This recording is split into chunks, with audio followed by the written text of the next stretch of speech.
Tentunya diplomasi energi dengan Amerika Serikat diharapkan bisa membuka berbagai peluang di sektor energi Indonesia. Tapi sebetulnya sektor energi apa sih Pak yang cukup menarik ditawarkan ke Amerika Serikat? Apakah mungkin dari segi migas, hilirisasi atau mungkin EBT Pak? Tapi di satu sisi kita tahu Amerika Serikat kan tampaknya masih pro fosil nih Pak. Jadi kita jangan terpengaruh ya. Karena kalau administrasinya Presiden Trump itu kan memang dia tidak percaya dengan climate change. Ya. Dia boleh dikata sebagai climate change denier. Ya. Tapi kita coba melihat sisi positifnya. Kebetulan Indonesia itu punya fosil, punya juga renewables. Ya. Lantas kita pengen lihat, karena Bapak Presiden itu mengatakan, utamakan energy security. Ya, ketahanan daripada energi. Nah, ketahanan energi itu apa definisinya? Kita harus menjamin ketersediaan pasok. Jadi kita tidak bisa, misalkan kita bertransisi, ya ternyata tidak tersedia pasoknya. Karena satu dan lain hal, karena EBT itu kan sifatnya intermittent. Ya, jadi kalau ada angin, ya misalkan air kalau debitnya cukup, ya matahari kalau mataharinya exposure-nya cukup, baru menjadi energi. Sisanya adalah mereka harus dibantu dengan baterai. Berarti kan teknologi baterai harus betul-betul ke depannya menjadi kompetitif. Kan begitu. Nah, sambil kita menunggu di dalam strategi transisi energinya Dewan Energi Nasional yang akhirnya menjadi rujukan bahwa kita menggunakan energi fosil, dalam hal ini adalah gas, natural gas sebagai buffer di dalam rangka kita beralih dari fosil menuju kepada renewable. Sampai nanti renewablesnya itu kompetitif ya, atau commercially viable, kira-kira begitu. Nah, tetapi juga ada energi baru. Energi barunya misalkan kita masuk ke dalam nuklir untuk pembangkitan. Jadi ada beberapa senario kita selama kita masih menggunakan fosil, kita mencoba fosil yang bersih, plus bahwa Amerika kan lagi mengembangkan teknologi low carbon, rendah karbon. Ya. Itu kita pakai, misalkan pengembangan carbon capture utilization storage. Ya. Itu kan masih mahal. Tapi kita berharap nanti bahwa Amerika dengan teknologinya dia bisa menekan harga daripada CCS dan juga CCUS. Ya, nah itu menurut saya agak inline tuh dengan Indonesia. Karena Indonesia itu bilang, oke, kita menggunakan fosil, tapi we have to decarbonize fosil. Kita harus mengurangi emisi karbonnya dengan teknologi. Teknologinya salah satunya itu carbon capture tadi. Storage ataupun yang utilization storage. Jadi kita manfaatkan. Jadi ini peluang juga supaya teknologi decarbonize fosil itu masuk ke Indonesia.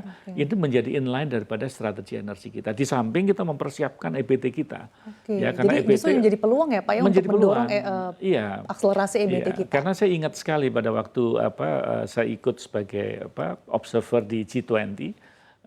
Pada waktu itu ada namanya Energy Transition Working Group ya, kita ada 3 kali event gitu. Itu saya amatin betul negara-negara yang fossil fuel based itu kayak apa dia behaviornya. Ya kan di dalam rangka transisi ini. Apakah dia ceroboh langsung dia tinggalkan. Kebanyakan yang fossil fuel based mereka tidak ceroboh. Dia bilang oke, saya akan tahan dulu nih fosil ya sampai kita lihat bagaimana renewables itu berkembang, berevolusi teknologinya. Ya, nah Indonesia juga trennya bagus sekali. Kita itu sekarang kalau bauran energi fosilnya udah 15,75%. Ya dari target yang sekitar 17%-an lah untuk tahun 2025 kemarin ya, 2026. Jadi tidak terlalu jauh gitu. Dan trennya berkembang. Nah, tetapi di sisi yang lain juga kita nggak pernah menghadapin krisis. Karena apa? Karena kita yang fosil juga kita genjot, batu bara masih kita pakai, ya kan, gas bumi juga kita pakai di dalam beberapa pembangkitan. Nah, tetapi tetap semua teknologinya semua mengacu kepada teknologi rendah karbon. Seperti yang di PLTU ya, itu kan ada yang super critical, ada yang hyper critical. Jadi teknologi yang akhirnya membuat dia lebih efisien, ya, dan juga dia lebih bersih. Walaupun masih dalam posisi ya, emisi karbonnya cukup tinggi. Jadi ada beberapa peluang yang menurut saya dengan Amerika ini ya, dengan kepemilikan teknologi yang mereka milikin untuk mendekarbonize fosil kita. Oke, jadi meskipun ada tantangan ketidakpastian geopolitik global, justru ini mampu dimanfaatkan oleh Indonesia ya Pak untuk mengambil momentum ini. Iya, saya memandangnya begitu. Oke, dan cukup menarik Pak di tengah upaya transisi energi Indonesia ini. Sejauh ini progresnya sudah seperti apa sih? Tadi kan dikatakan bahwa sekarang sudah menuju transisi energi juga. Nah, untuk pengembangan akselerasi EBT sendiri seperti apa?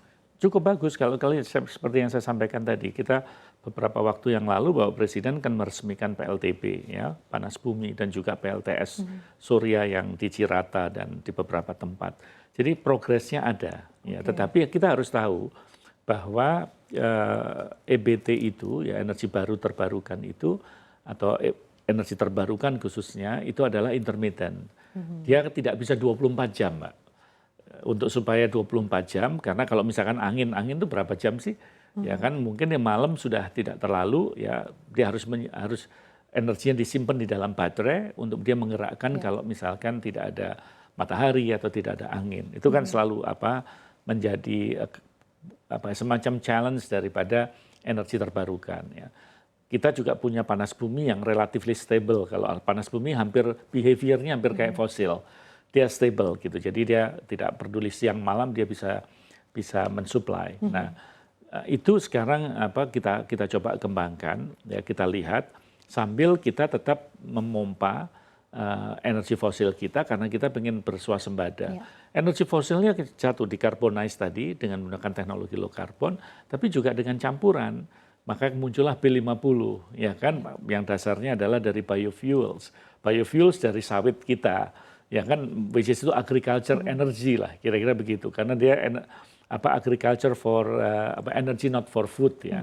Nah itu juga dikembangkan. Jadi menurut saya kita simultan menggalakkan semua sehingga dalam jangka panjang apa yang dicanangkan oleh Bapak Presiden supaya kita bersuasembada itu bisa betul-betul kita mengarah menuju ke sana gitu. Dan tadi Anda sempat sampaikan terkait dengan potensi nuklir juga, Pak. Ini potensinya seperti apa sih, apalagi dengan adanya diplomasi dengan Amerika Serikat ini, Pak? Iya, memang diplomasi internasional itu kalau di PP Ken ya, PP 40 tahun 2025 itu pasal 80 sama 81. Setiap kali kita melakukan diplomasi internasional di bidang energi itu harus kembali kepada kemandirian energi, yaitu kebutuhan energi domestik. Maka salah satunya nuklir ya. Nuklir juga Amerika saat ini juga menjajaki dengan Indonesia. Saya sudah rapat beberapa waktu yang lalu dengan Kedutaan Besar Amerika dan Kedutaan Besar Jepang. Mereka mengintroduce gitu. Tetapi juga ada negara dari Cina juga dia mengembangkan, dari Rusia juga lebih lama lagi dia juga engage dengan Indonesia. Tinggal nanti kita lihat, kita kan potensinya cukup besar, kebutuhannya juga besar. Nah, demand-nya ada, tinggal kita lihat misalkan teknologi mana yang lebih proven ya dalam tanda petik, yang nanti akan dijadikan sebagai tahap pertama dari pengembangan nuklir di Indonesia. Kita kan di dalam Ken kita, di dalam PP 40 tahun 2025, itu kan sekitar 250 megawatt sampai 500 megawatt. Di RUPTL kita sampai 500 megawatt nuklir ya PLTN pada tahun 2032. Nah, kita harus siap sekarang, tinggal berapa tahun ini. Ya, mudah-mudahan itu bisa kita catch up gitu ke sana. Kalau potensinya atau proyeksi kita itu kebutuhan nuklir di tahun 2060 itu kita bisa sampai hampir lebih daripada 40 gigawatt. 40 gigawatt. Ya, 40 gigawatt, 40.000 megawatt. Jadi kan which is itu gede gitu ya. Kalau saya lihat rankingnya, dia ranking keempat lah.